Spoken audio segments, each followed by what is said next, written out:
মানুষের জীবনে চরমতম সত্য হল মৃত্যু। এই পৃথিবীতে এমন কোনো পরিবার নেই যেখানে কোনো ব্যক্তির মৃত্যু ঘটেনি।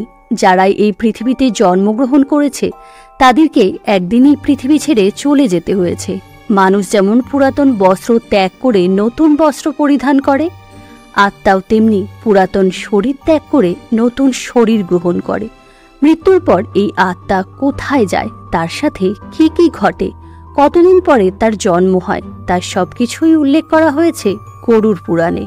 গরুড় পুরাণে বলা হয়েছে আত্মার মৃত্যু হয় না, তা কেবল এক দেহ থেকে অন্য দেহ ধারণ করে। মৃত্যুর পর দুজন যমদূত আত্মাকে যমলোকে নিয়ে যায়। সেখানে তার পাপ পুণ্যের হিসাব হয় এবং সেই পাপ অনুযায়ী সে ফল ভোগ করে। মানুষ ইহজন্মে যে ধরনের কর্ম করে সেই অনুযায়ী সে পরের জন্ম পেয়ে থাকে। কর্ম অনুযায়ী কারোর জীবন হয় অত্যন্ত সুখের, কেউ আবার সারা জীবন কষ্ট পেতে থাকে।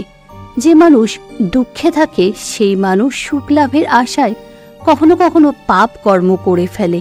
আবার যার হাতে অতিরিক্ত ধন সম্পদ আছে বা অত্যাধিক সুখ স্বাচ্ছন্দ্যের অধিকারী যে মানুষ, সে কর্মফলকে অস্বীকার করে ব্যভিচারগ্রস্ত হয়ে পড়ে, ফলে পুনরায় কর্মফল ভোগের শৃঙ্খলে আবদ্ধ হয়ে পড়ে।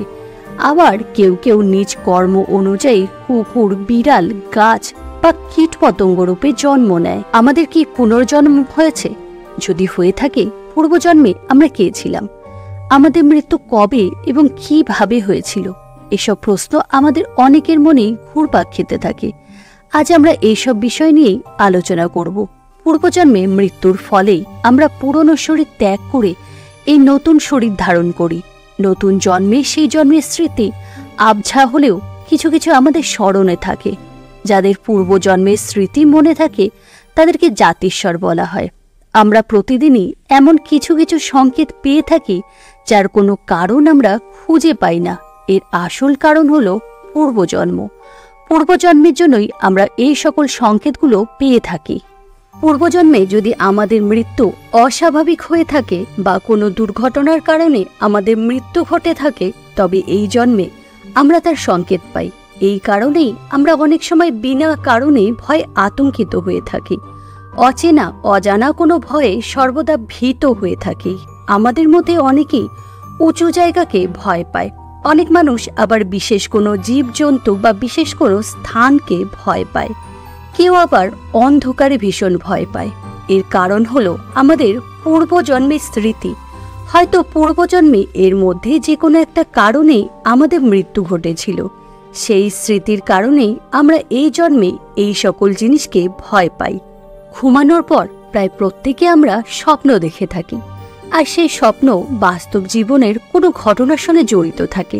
কিন্তু কখনো কখনো এমন হয় আমরা কোনো বিশেষ জায়গা, কোনো বিশেষ ব্যক্তি বা কোনো ঘটনাকে বারংবার দেখতে থাকি, যে সমস্ত জায়গায় আমরা এই জন্মে কোনোদিন যাইনি বা যে সমস্ত ব্যক্তিদের আমরা কোনো দিন দেখিনি, কিন্তু তা সত্ত্বেও ওই বিশেষ কিছু জায়গা বা বিশেষ কিছু ব্যক্তিদের আমরা স্বপ্নে বারংবার দেখতে থাকি।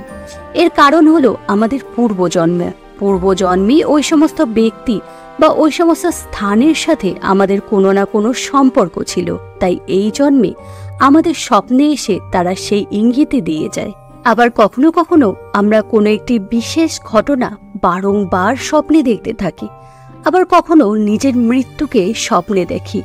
এর কারণ হলো পুনর্জন্ম। কখনো কখনো আমরা হয়তো দূরে কোথাও ঘুরতে গেলাম, আর সেখানে এমন কোনো জায়গা বা কোনো বাড়ি দেখলাম যেখানে মনে হয় যে আমরা আগেও এসেছি, বা ঘুরতে ঘুরতে এমন কোনো রাস্তায় এসে পৌঁছালাম যে জায়গাটাকে আমাদের খুব চেনা মনে হয়, অথচ এই সমস্ত স্থানে আমরা আগে কোনো দিনই আসিনি। এর কারণ হলো পুনর্জন্ম। পূর্বজন্মে আমাদের ওই সকল স্থানের সাথে কোনো না কোনো সম্পর্ক ছিল। এই জন্যই সেই আবঝা স্মৃতির কারণেই এই জন্মে ওই স্থানগুলো আমাদের অতি পরিচিত বলে মনে হয়। আবার এমন অনেক সময় হয় কোনো অচেনা ব্যক্তিকে দেখলে আমাদের খুব চেনা চেনা লাগে, তাদের খুব আপন লাগে, তাদের সাথে কথা বলে খুব ভালো লাগে বা তাদের সাথে সময় কাটাতে ইচ্ছা করে।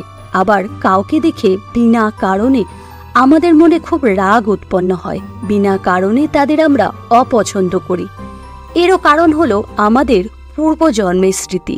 পূর্বজন্মে ওই ব্যক্তির সাথে বা ওই ব্যক্তির মতোই দেখতে অন্য কোনো ব্যক্তির সাথে আমাদের কোনো না কোনো সম্পর্ক ছিল। এই কারণেই এই জন্মে তাদের আমরা খুব আপন ভাবি। জন্ম থেকেই মানুষের শরীরে বিশেষ কিছু চিহ্ন থাকে, বিশেষ বিশেষ কিছু জায়গায় জোড়ুন বা কিছু তিল থাকে। মনে করা হয় এর কারণও হল পূর্বজন্ম। গরুড় পুরাণে বলা হয়েছে, মৃত্যুর পর আত্মাকে যমলোকে নিয়ে গিয়ে তার কর্ম অনুযায়ী তাকে শাস্তি প্রদান করা হয়, আর এই শাস্তির কিছু চিহ্ন নিয়ে মানুষ পুনরায় এই পৃথিবীতে জন্মগ্রহণ করে। এই চিহ্নগুলি দেখে বোঝা যায় যে আমাদের পুনর্জন্ম হয়েছে। আবার কখনো আমাদের জীবনে এমন কিছু ঘটনা ঘটে যা দেখে মনে হয় এই ঘটনা পূর্বেও আমাদের সাথে ঘটেছে, অথচ ভালো করে মনে করলে, আমাদের স্মৃতির ওপর জোর দিলে আমাদের মনে পড়ে যায় এমন ঘটনা সত্যি এই জন্মে কোনোদিন ঘটেনি। এর আসল কারণ হলো পূর্বজন্ম। আমাদের পূর্বজন্মেও এমন কিছু ঘটনা ঘটেছিল, তারই কিছু স্মৃতি আমাদের অবচেতন মনে এই জন্মে অবশিষ্ট রয়ে গেছে। তাই এমন আমাদের মনে হয়। অনেক সময় ছোট ছোট বাচ্চারা এমন অনেক কথা বলে যার কোনো ব্যাখ্যা আমরা খুঁজে পাই না, বা এমন কোনো কথা বলে যা তার জানার কথা নয়। আবার এমন অনেক সময় হয় যে কোনো ব্যক্তি ছোট থেকেই অসীম প্রতিভার অধিকারী হয়, কোনো রকম অনুশীলন ছাড়াই অনেক সুন্দর আঁকতে পারে, আবার কেউ কেউ সুন্দর গান গাইতে পারে। এর সবেরই কারণ হলো পূর্বজন্ম। পূর্বজন্মের স্মৃতির কারণেই মানুষ এমনটা করে থাকে।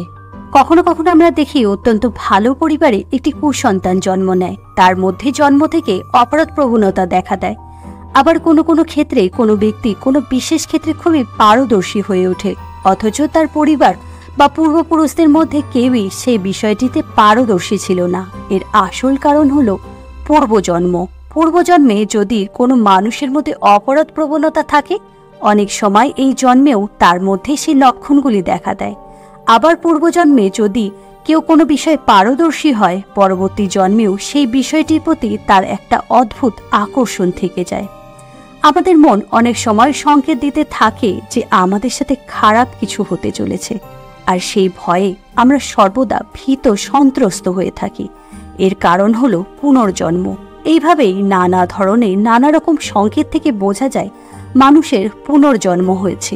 আসলে আমরা কর্মফল ভোগের জন্যই এই পৃথিবীতে আসি। যতদিন না কর্মফল ভোগ সম্পন্ন হয় ততদিন এই পৃথিবীতে জন্ম নিয়ে আমাদের আসতেই হয়। কর্মফল ভোগ সম্পন্ন হলে আমাদের মোক্ষ প্রাপ্তি হয় এবং আমাদের আত্মা পরমাত্মায় বিলীন হয়ে যায়। এজন্য ঈশ্বর আমাদের পূর্বজন্মের কথা স্মরণ করিয়ে দিয়ে এই সংকেত দিয়ে থাকেন যে আমরা যেন আমাদের এই জন্মে ভালো কর্ম করি, যাতে মৃত্যুর পর আমাদের কোনো রকম শাস্তি পেতে না হয় এবং জন্মচক্র থেকে আমাদের মুক্তি ঘটে।